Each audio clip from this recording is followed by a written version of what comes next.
let's see what happens.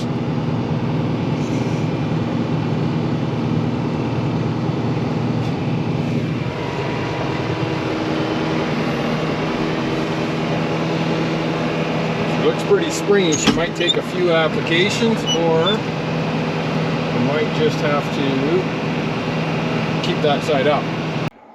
This is going to be part of the tender trailer. I'm going to call it a series, because I can't see this taking any less than 5 or 6 episodes to go through. It might even be more. So what I'm doing today is I'm confirming what I have on hand and what I need. We are going to go around and we're going to see what I have around this farm in a few of the junk piles. I might go down to my uncle's and see what he's got down there as far as scrap steel, plate, something salvageable, maybe some fittings, maybe whatever. I was hoping to find somebody else that had some old like rig handrails. I haven't found them yet. Yeah, I was really hoping I could find those. Anyhow, that would have saved me a lot of money and time, but that's a different story. I'm working on scrounging through a few of our little piles. Like, I know there's one here, but there's nothing big in there. There might be a few small lengths of like 1x1 square tubing, but that would be about it. That actually, way back in the day, this is where the welder was. That was our main shop. We don't really have much here. We do have a little bit over there beside the shop, but I know there's one thing there that might help. I gotta dig into that. It's under here somewhere. Under here somewhere is an old set of combine shivs. Wow, I can't talk right now. An old set of combine sieves out of a, I believe that was a 2188. Don't quote me on that. But they're broken and they're not heavy enough. There is some over there. You can see that old bale feeder. So I'm about 80 to 83% certain that we have an old fence panel around here somewhere. And it's like 5 feet tall by probably 10, maybe 12 feet wide. And it's got like bars every, horizontal bars every foot, vertical every 4. If it's 12 feet, I can actually take a third of it, make it 8x4, turn it on inside, weld some checker plate on. That's going to be my deck for the tote table, tote rack. Problem is I can't remember where it is. I've got it narrowed down to 3 locations, or I had it narrowed down to 3 locations. Pretty much got it down to 1 now. So after about an hour and a half of blowing snow out here, all the way out to the bluff on the other side of those trees there, you can kind of see right about there. I thought there was that in there, and I also remember there was an old swather. Unfortunately, the old swather's just garbage. So then I came out to here. This is kind of our auger graveyard, and I was thinking that one of these had some square tubing on it I could salvage. Unfortunately, this guy is all angle iron and the long ones are bent. That one's all round tubing, unfortunately, and I hate working with that stuff. It's got a little bit of good heavy duty angle iron. That's like 2x2 on by either 3/16 or a quarter on there, and you know, probably most of that could be salvaged or bent straight if I had to. So that's good to know if I end up needing to make a table. I've got stuff that's nice and heavy enough. It's just not going to be a lot of fun to get out of there. And location number 3 is over here. Well, let's go there right now. But Yeah, it's in here somewhere. It's got to be. If not, it might have been down at Jim's. Problem is, there's like 4 feet, 5 feet of snow in some of the places here. Yeah. Alright, let's go have a look.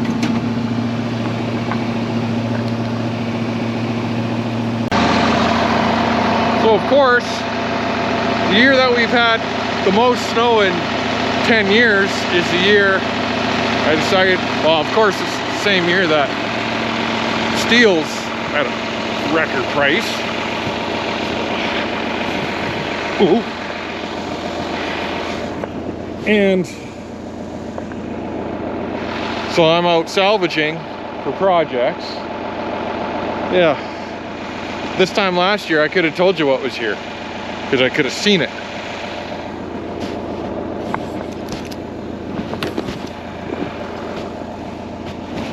Uh-oh. I feel like it was right there, because there's an old a steel tractor tire here that the guy who had this farm before us, Lloyd, he filled the bottom of it with concrete and he used it as a watering trough. We use it as a scrap iron pile. It's like snow roulette. Yeah. Try to do this without getting stuck. Ooh. Hey, that felt right. That feel right under my foot, feels like what I might be looking for. And I'm going to put you down for a second. I think I found it. I hope that's it. Yeah, I'm on it here too. I can feel it springy. Oh, I got a lot of digging to do.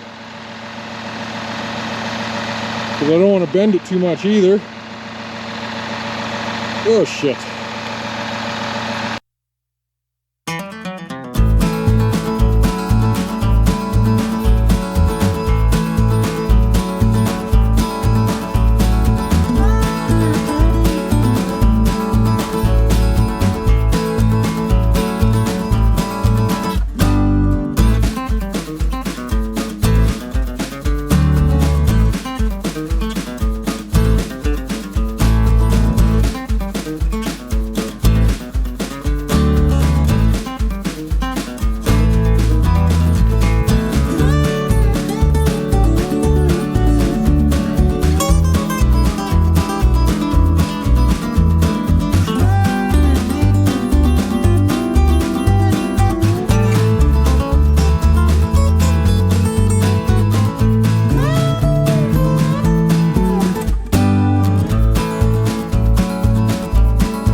Let's see what happens.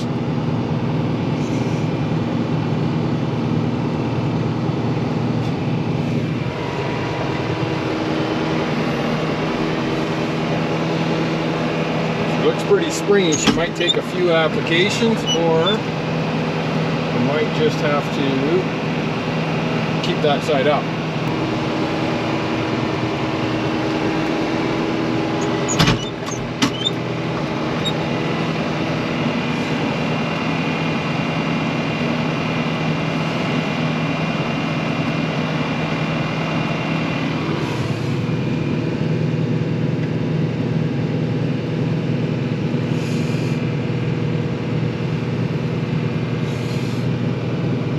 let's go take a look.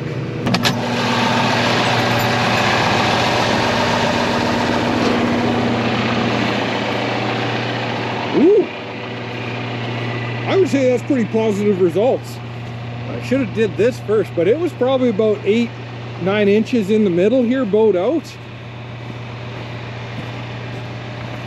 If I'm honest, that worked better than I expected.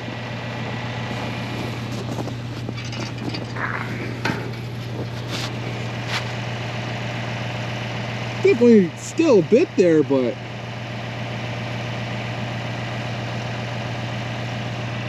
I think with some 2x4s and some selective pressure, we can have this pretty usable. Pretty happy about that.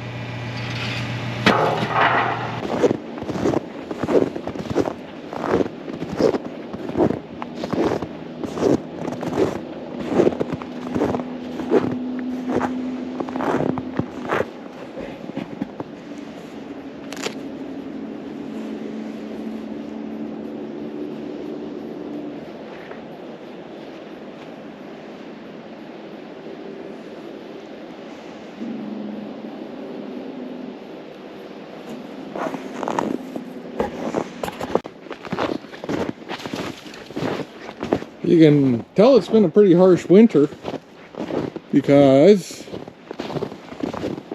the deer seem to be eating Mom's little cedar shrubs.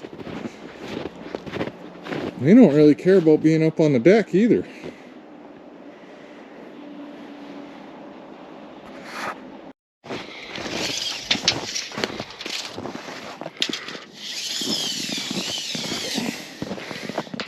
Yeah, just shy of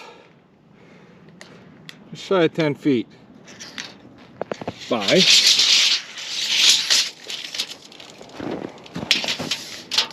4 feet is perfect. That makes me feel really good. So what we're gonna end up doing is we'll probably trim. I think most of the bend is in this last foot here anyways. So we'll probably trim a foot off. Move this bar over, well, not even a foot, probably we'll go this way, to 8 feet. I guess, yeah, sorry, it was 10, so it'd be over a foot. So, here, you stay there. Love those self-locking tapes.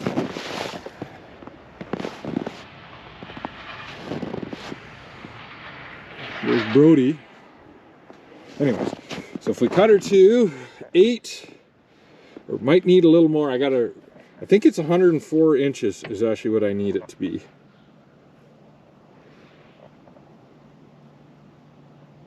Yes, I believe so. Which, if you kind of look, it's about where the bulk of the bend starts. There's a little bit here and there, but I think we'll be able to work it a little bit. So we'll work from that side over. Yeah, and we're gonna put checker plate on top of this to, I'm guessing it's 104 inches. It might be, it's gonna be the rails of the trailer, and then yeah, we'll cut that, move that there. I like it. I know it looks redneck as hell, but I like it, guys. I really do. And keep in mind, it's going to have a leg here, wherever the end is. And that's, well, I'll probably end up putting something a little beefier on the corners, like 1.5 inches or 2 inch. 1, 2, 2 in the middle, there. Do some cross bracing. I think we'll be in good shape.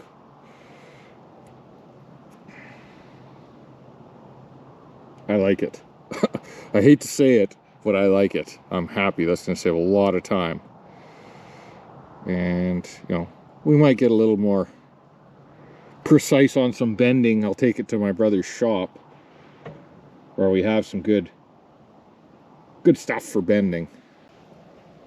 So I think, wow, this is a really good start. Obviously, I need to confirm measurements for that. And I want to see what I have for scrap steel over there. I believe I have some box or some square tubing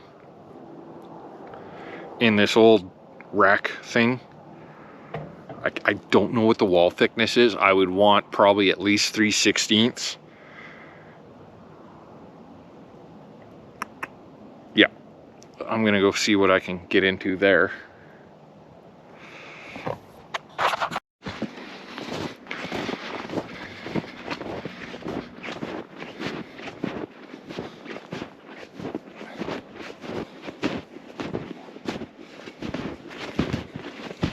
Memory serves me right. It should be about here. Oh.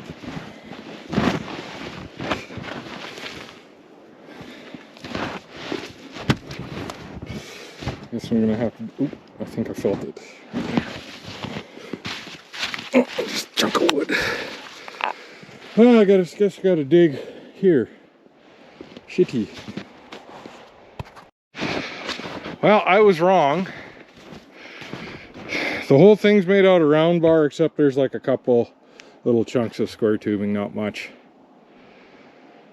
Damn. Damn. But, you know, it would have been a good 8 feet long, and there's 2 of them. Anyhow, under here somewhere, there's a couple of roof rails or door rails like this guy. I was thinking I might put a couple of like cabinet door style sliders on the front just to box stuff in. Sorry, I'm rambling. I'm looking around and I'm not pointing the camera where I'm looking. So if I do that, it's just easier just to close things up. Now, in my mind, that can really wait. But at the same time, I like to do things right the first time because it's a lot easier that way. And I know those are old galvanized because they were sitting in the corner behind that frost fighter there for about 20 years. And then I took them out this summer. Said, put those in the scrap pile. I did notice in a couple spots they had some bending. Nothing major. They were kind of rusty. So it might be better off just to order new. And it didn't have the rail roller thingamajobs. The other thing is this old toolbox here. I think it's going to get attached. I have 2 ideas for it. It's just a simple toolbox that's been sitting up here for the last probably 5 or 7 years. Yeah, some crustiness to it, rustiness, but that's easy to fix. Don't want to squash my cord. That's an expensive cord. So thoughts on the toolbox are likely to be undermounted, probably on the right side. Would be nice if it could be mounted somewhere out of the way, potentially above where I'm going to put the strainer. Hey guys, just want to say thanks again for watching. Quick reminder to like, subscribe, comment, ask questions. Any questions you have, I will try my best to answer. And if you really stump me, I will go downright and, you know, I'll research it and I'll make a special video just to answer that. That's how much I'll obsess about it. So, snooping around our junk pile that's inside our shop, just seeing what was in here. We kind of half-assed reorganized it this fall. But I noticed I forgot about this thing. What we have here, this is probably 20-year-old, probably at least 20-year-old plywood. I wonder if it actually says. I know the newer ones you can the stamps tell you what year it was. I think it tells you year and month. I don't see the same style, but anyhow, this is looks like 3/8 inch, but this is an old 10,000 bushel. It's just a ring bin. So you would put these in a circle, you fill it up, you throw one of these tarps on it, and we haven't used them forever, but we've got 9 sheets of good plywood. All I have to do is pull, what is that, 2, 4, 6, 8, 9 screws twice, times 6. Hell, 9 times 6 is 54. I gotta take 100 bolts out, 108 bolts. That tire needs a little bit of air too. Do that before it gets down too much. Anyhow, this is gonna get put on the trailer, the new trailer, the tri-axle, especially in the area that we are going to be, essentially the mixing area. And that'll work good because I should only need 5 for there. Because I think I measured it to be 19 feet in between the 2 tanks.